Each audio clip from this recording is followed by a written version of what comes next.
ያለፉት 80 ዓመታት ለኢትዮጵያ አየር መንገድ የእድገት፣ የትርፋማነት፣ የሀገር ኩራት የሚሆኑ ተግባሮችን የፈጸመበት ወቅት ነው።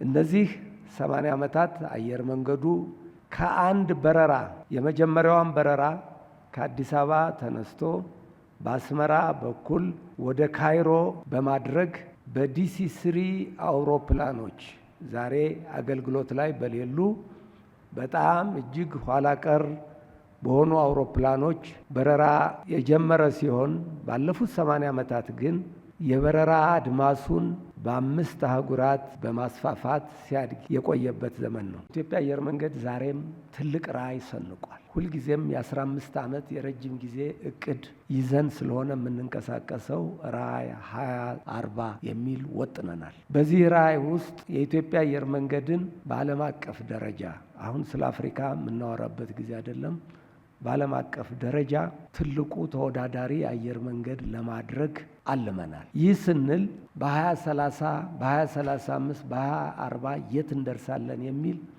በአሃዞች የተደገፉ ግቦች አሉ። የምንበርባቸውን የበረራ አድማሶች በከፍተኛ ደረጃ ለማስፋፋት አቅደናል። ዛሬ ካለው 145 መዳረሻዎች ወደ 243 ዓለም አቀፋዊ መዳረሻ ለመድረስ አስበናል።